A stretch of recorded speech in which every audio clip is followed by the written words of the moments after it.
Jai Hind everyone, my name is Amrita Bhatnagar. I am from CSE department of Akgec. Today I am going to explain a very good topic of Unit 5, Interrupts.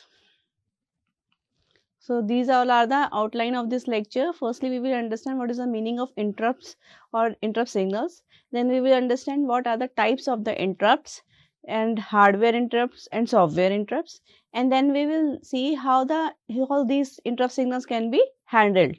And then we will understand what is the different technique for the priority interrupt. So these all are the outline of this lecture. Firstly, we will understand what is the signal interrupt. Interrupt is a signal emitted by hardware or software when a process or an event needs immediate attention. It alerts the processor to a high priority process requiring interruption of the current working process. In I/O devices, one of the bus control lines is dedicated for this purpose and is called an interrupt service routine program. Okay, so we should understand what is the meaning of interrupt. Interrupt can be sent by the hardware or software both. Okay, hardware software, in the case of hardware interrupts, input devices will send the interrupts to the CPU. CPU will be busy into the execution of a particular user program, and at that time if the input output devices required to service the required to handle these devices, then input output devices will send the interrupt to the CPU, and by the help of this interrupt signal, CPU will understand that the input output devices needs handling, so that interrupt will after the interrupt CPU will leave the process which it will execute it which it will be executed, and it will handle the interrupt properly. And when devices raises an interrupt at, let's say, process I, the processor first completes the execution of the instruction I, then it loads the program counter. Okay, what it means? It means if the processor is working on a particular program, then for example, it will working on the process I, then it will leave the process after the I and change the value of the program counter, because in the program counter the value is I plus 1. Now it will send the value of instruction service routine program into the program counter, because to handle the interrupt we need a interrupt service routine program. Before loading the program counter with the address of the interrupted instruction is moved to a temporary location. Therefore, after handling the interrupt, the processor can continue with process I plus 1. Okay, so if the processor is busy with the particular program, so for example, if it is handling a program and it is a I instruction, and now after this there will be I plus 1 instruction. Okay, if the in this time processor has completed I instruction, but at that time we will have a interrupt, and when we will get interrupt, then now next I plus 1 instruction will not be executed. Now what will happen?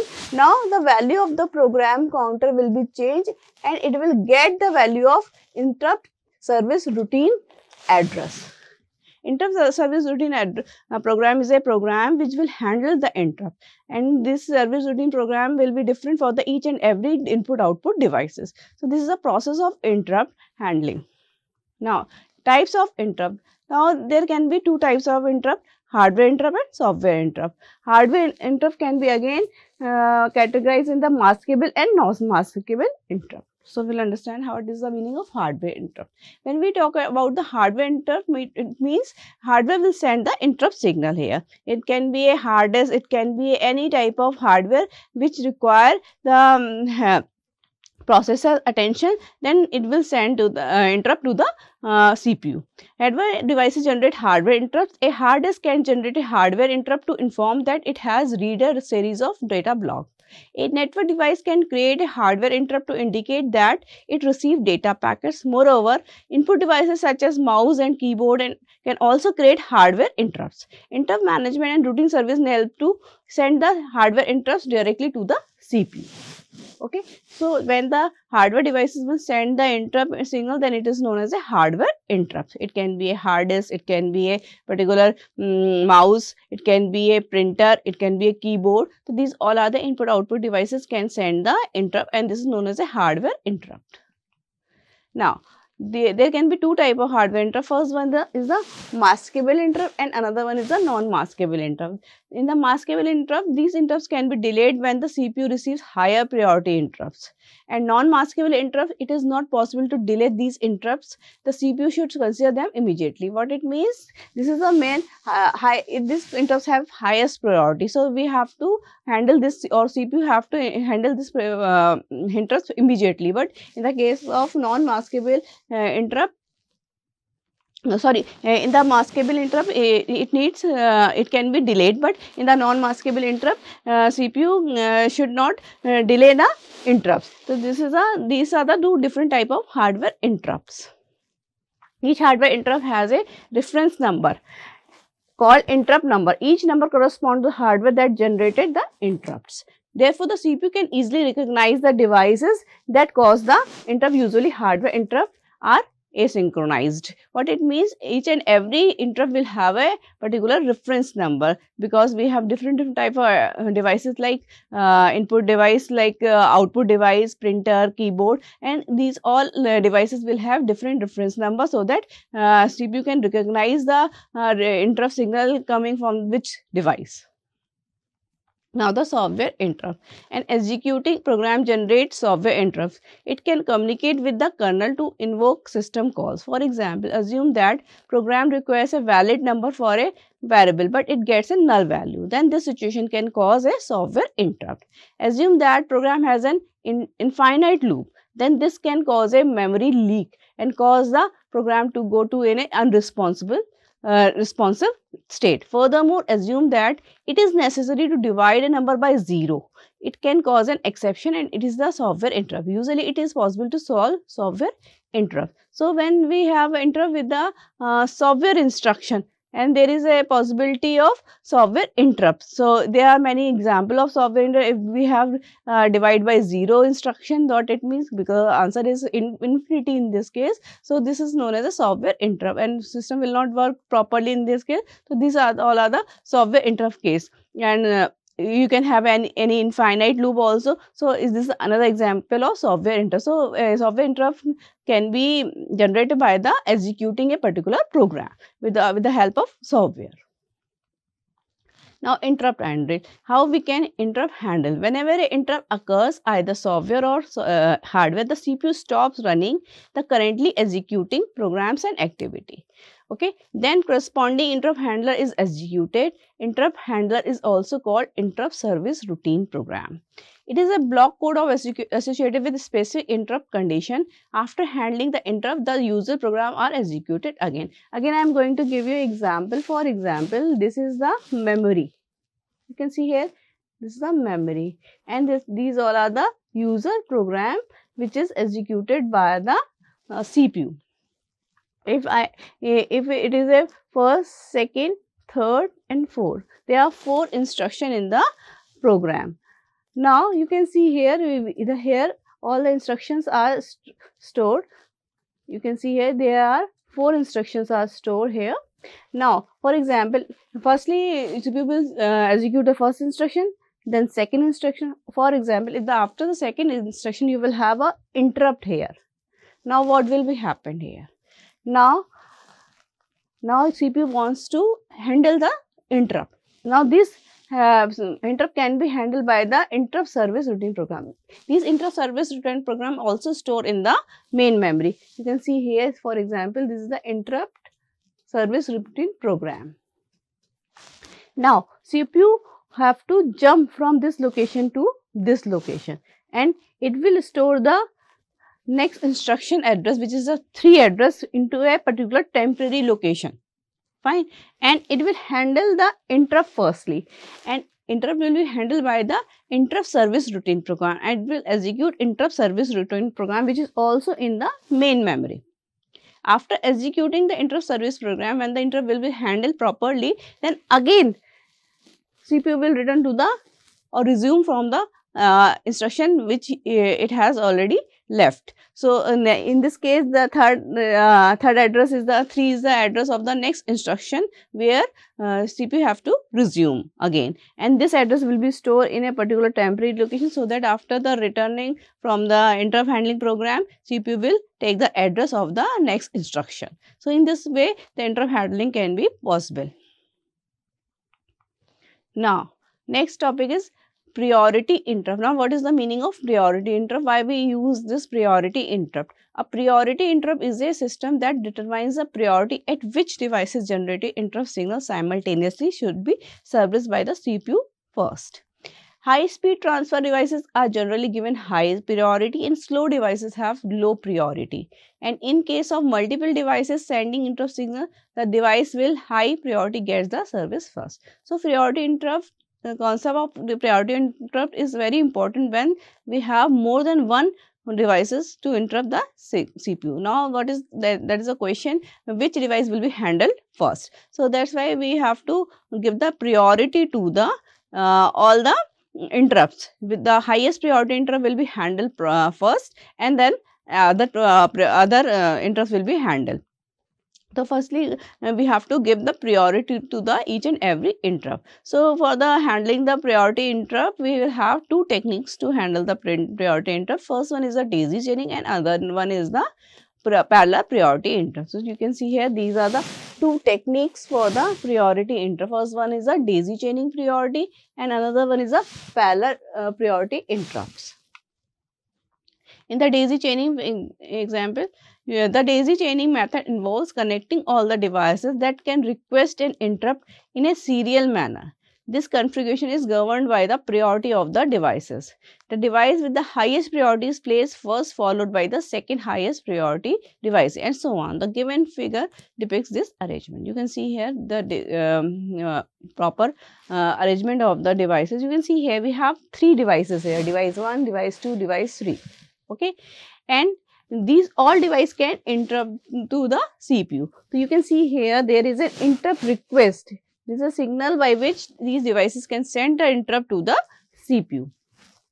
And this is another signal which is known as the interrupt acknowledgement, which is sent by the CPU to the devices. So, when there is a question when the all devices or more than one device will send interrupt request, then acknowledgement sent to the which device. In this, when we are using daisy chaining, then always the interrupt acknowledgement sent to the device 1. Okay, firstly device 1 will get the acknowledgement and the value of pi will be equal to 1. You can see here this is the pi value will be become 1.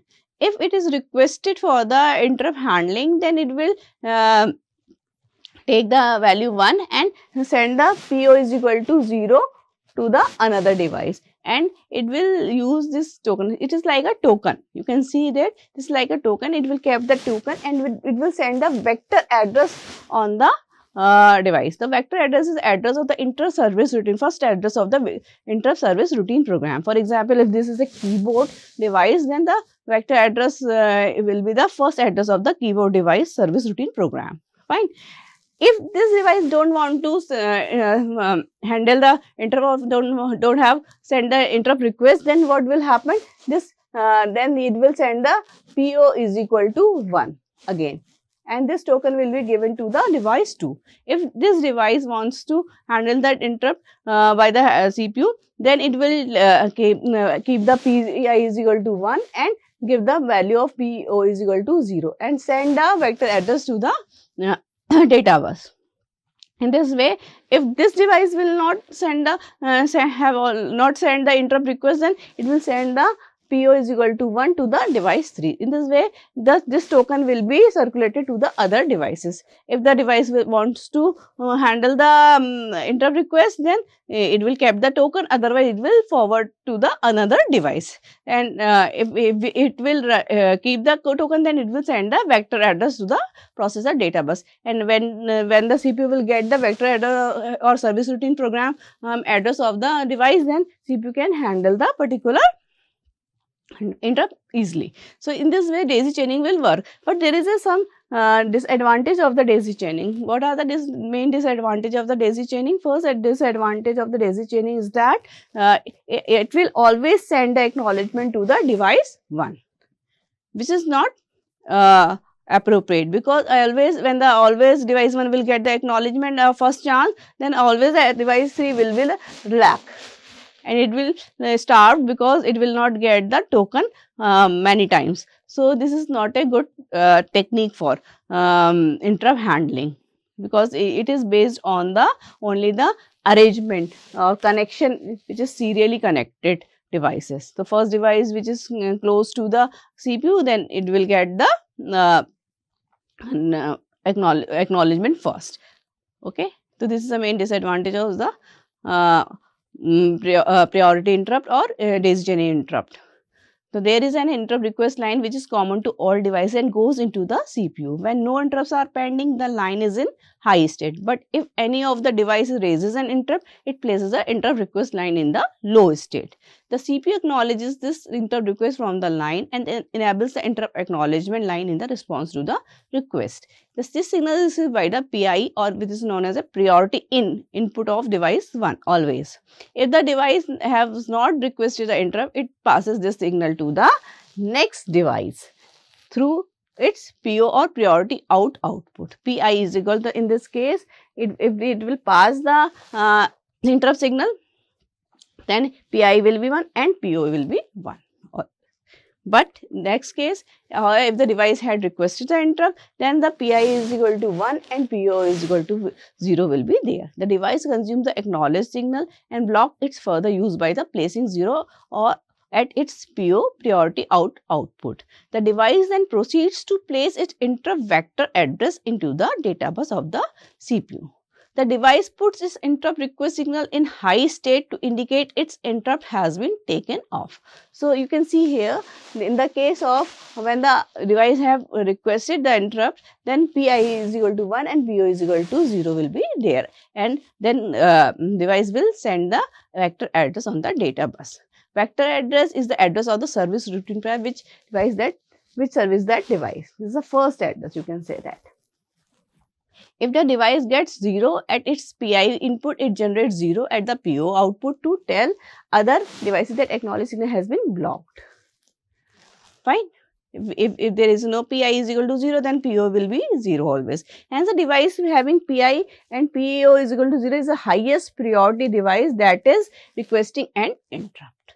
Therefore, by daisy chain management, we have ensured that highest priority interrupts get serviced first and have established a hierarchy. The further a device is from the first device, the lower its priority. So, you can see here in this daisy chaining, always the highest priority interrupt gets serviced first, but always the one device which is connected to the particular CPU, first it will get the acknowledgement first. This is the main disadvantage of this priority scheme. Now, the another one is a parallel priority interrupt. In this case, we have connected the devices in the serial form. You can see here these devices are connected serially here. Fine. Now, next is the parallel priority. In this case, the devices are connected parallelly. The parallel priority interrupt method uses a register whose bits are set separately by the interrupt signal from each device. Priority is established according to the position of the bits in the register. Mask register is used to provide facility for the higher priority devices to interrupt when lower priority devices being serviced, or disabled all lower priority devices when higher is being services. It uses priority encoder. So, main thing is here we use priority encoder, which will define the priority of the different input output device. The logic of the priority encoder is such that if 2 or more input arrives at the same time, the input having the highest priority will take precedence. This is the main functionality of the priority encoder. So, you can see here this is the diagram of the parallel priority. Here we have connected 4 devices: disk, printer, reader and keyboard, which are all the other input output devices, but the priority of the disk will be highest, then printer, then reader and keyboard. What it means, highest priority means if the disk have requested for the interrupt request, then always the service routine program of the disk will be handle, and there is no possibility of printer and reader and keyboard. If they are also have requested for the interrupt, then CPU will take care only of the first priority or highest priority hard disk, and after that printer, reader and keyboard are the lower priority signals here. Now next is the mask register. Here the value of the mask register can be 0 or 1.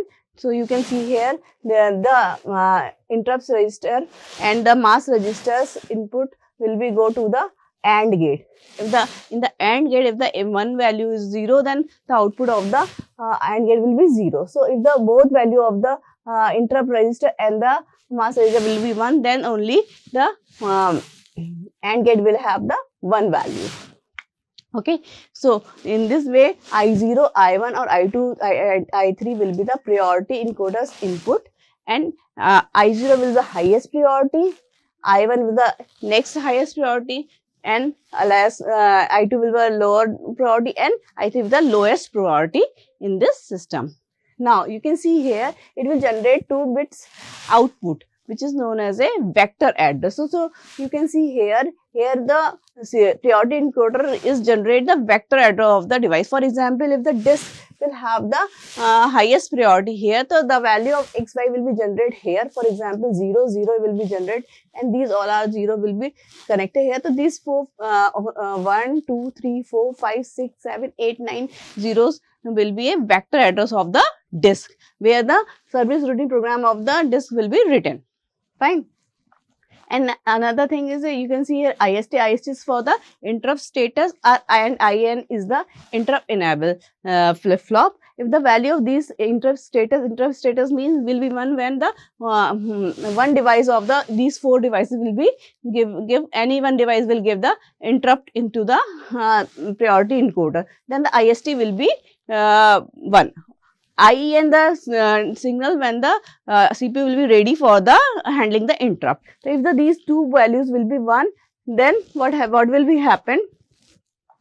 The interrupt will be sent to the CPU. Here you can see there it is the AND gate. If these 2 signals will be 1, then the interrupt to the CPU will be sent, and there will be a acknowledgement from the CPU, which will be, you can see here, this is the interrupt acknowledgement from the CPU, and it will given to the AND gate, and interrupt enable and interrupt status value also always 1, then will be here 1, and again this enable signal will be 1 from this AND gate. Okay. When this enable signal will be 1, then this vector address will be sent to the CPU, and with the help of this vector address, CPU will go to the service routine program of the particular requesting input output device and handle the interrupt properly. So in this case, you can say that devices are connected parallelly, not in chain or not in the serial manner.